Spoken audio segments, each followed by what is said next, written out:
So before this girl gets big and strong, I'd like to be able to teach her how to accept us humans and the tools that we use, and also how to act in our personal space and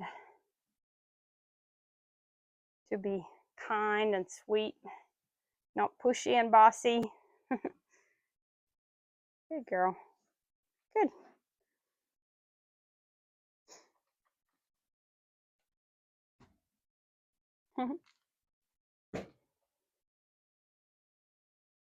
Need to bring my camera stand next time. I can put it in a better place. I thought this was a good safe place for it on the ground, because I wish you could have knocked it over, but she can still step on it, obviously. Ooh, so there we have the string on her now. She did cut her chest on something. I did put some stuff on it. I have a spray that reaches at distance. It would be nice if we could doctor it a little bit better. So good, she's starting to soften. Very good. Good girl. And we have petted her before.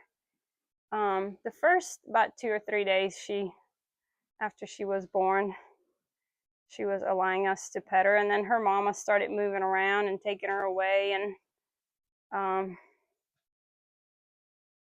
she quit coming up to us and started hiding a little bit. She kind of like all of a sudden like woke up and realized that we're here and was wondering who we are. And I've had babies. I raised a lot of foals, and some are confident from the get-go. I've had some that pin ears and try to kick at us like day 3. And I've had some that are super sweet, confident, very friendly. You can pet them from the get-go. And I've had some that hide, kind of like from day 1. They don't want to have anything to do with us. And usually within the first month or 2, I try to get my hands on them. And I just hope that nothing happens to them, like injury-wise and stuff, so I don't have to doctor them and all. And I just let them be babies, let them grow up, and I don't rush halters on them.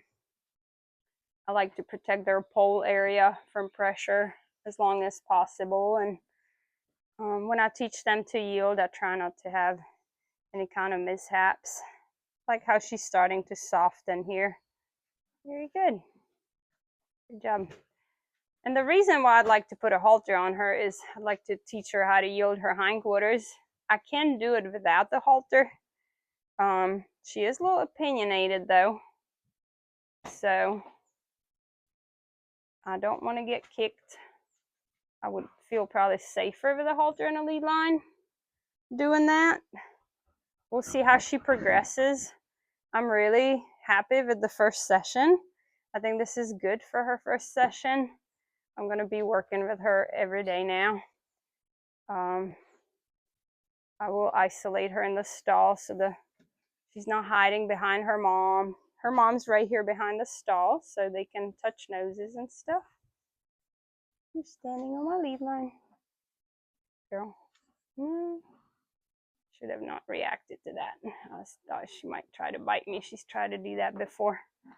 But I like to be able to... Oh, there we go. Just just the camera. You know what? I'm going to try to put the camera here now. Put it maybe on this other side. Put it in this corner maybe. There we go. Oh, that's a great place for it. No, don't go forward too much. There we go. Good.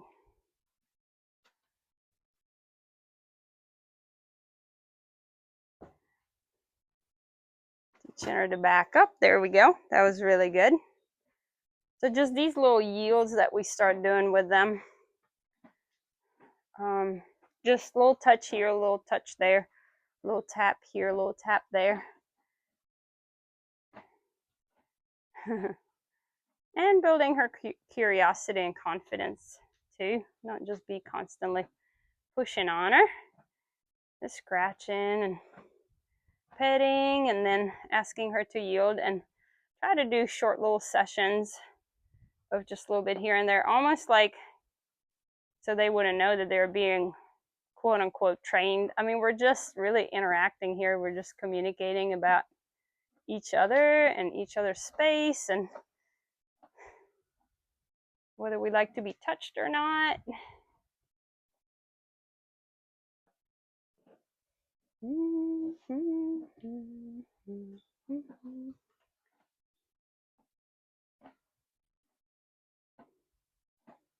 Wee, that was different.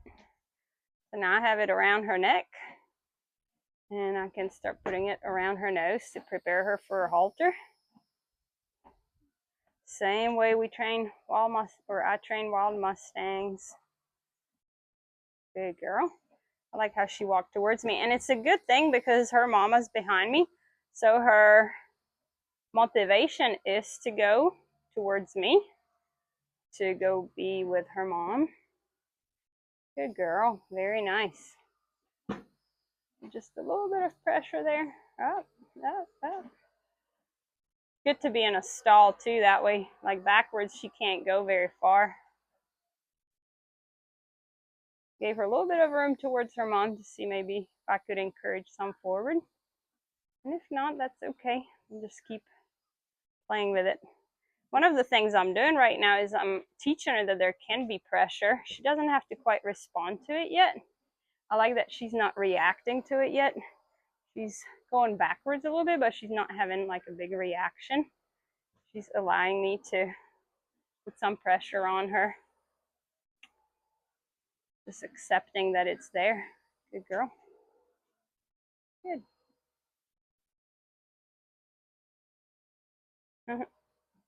There you go. Yeah, she dropped her head and I took it off. That was good timing. Give her a little break, and I'm going to try to find a good place to quit. I would like to get my hand on her a little bit, but I don't want the session to be too long. I don't want to get too greedy. There you go. Just don't bite me.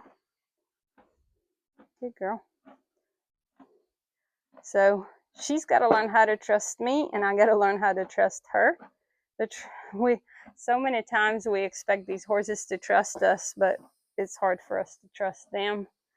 And especially with her history of pinning ears and nipping at us and turning around and trying to kick out. And she does it pretty quickly, and she does it with quite a bit of, like you saw, a little bit of attitude there. I usually kind of bump him under the chin, and I'll tap the chest, or I might tap the front leg, trying to teach him to back off of me. When she's in there, good. When she comes up and pins her ears, I'm going to increase the distance between us. By increasing the distance between us, I'm not following her there after she backed up. I am teaching her respect, and one of the rules that I have is if you don't know how to act in my personal space, you should not be in it. And this will help teach her that. But the mutual trust eventually, hopefully, will be there. Good. She wants to interact. She's curious. I took that stick off. I put it away, and it's given her a little more confidence to come up, because so far it's been mainly the stick that's reinforced. I have reinforced my boundaries with my hand too when I didn't have anything else, pushing her nose away and putting a little bit of rhythm there towards her. I did pop her nose one time when she came in really quickly and rudely. Weepa. Gotta watch this. Make sure. There, I'll put some pressure on the butt because I don't want that butt in my face. She'll learn not to do that eventually. See how I'm putting a little bit of pressure on the hip there, take the pressure off. So she actually almost disengaged a little bit. And she'll learn not to bring the hip towards us unless, obviously, we ask for it. But until you get really, really high levels, you don't ask for the hip to draw. Really not until you ask them to bring the side pass to the mounting block, maybe. So she's got to learn how to yield away and how to face us and how to... There we go. A little bit of touches. Yeah. There we go.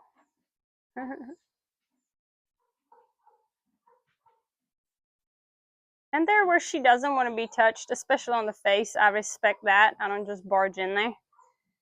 It's okay for her to let me know her opinion. There she's kind of bumping into me and I'm moving away because I want her to be confident.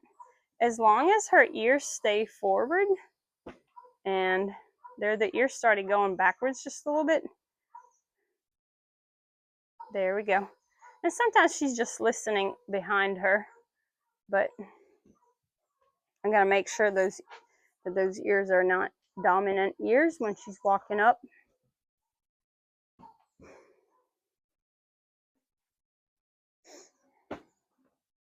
I'm just kind of ignoring her right now. She kind of walked away and started ignoring me, so I'm ignoring her back. And oftentimes that increases their curiosity instead of me going to her. And again, the mama is there. I kind of raised my elbow so she wouldn't come any closer. And I might reinforce again here on the leg and the chest. And I'm teaching her that I can back her off of me. Even there where she kind of came in politely and softly, I still want to practice while everything's still fine. That way, one, either we prevent it or we can support it if we find ourselves in a situation. We have a way to communicate with her about backing off of us without her flipping her butt around trying to kick at us. So right now I'm teaching her a different response to when I try to get her out of my personal space. I don't want her to spin around and kick. I would rather her just back up and keep facing me. So I think this is pretty good for today. I was not able to get my hands on her as much as I wanted to, but she's allowing me to pet her with a stick, and I think this is a really good place to start. Very nice. Good job. And we're preparing for the halter. So hopefully our next session will be with more petting and haltering, but we are at her own timeline, so that's okay.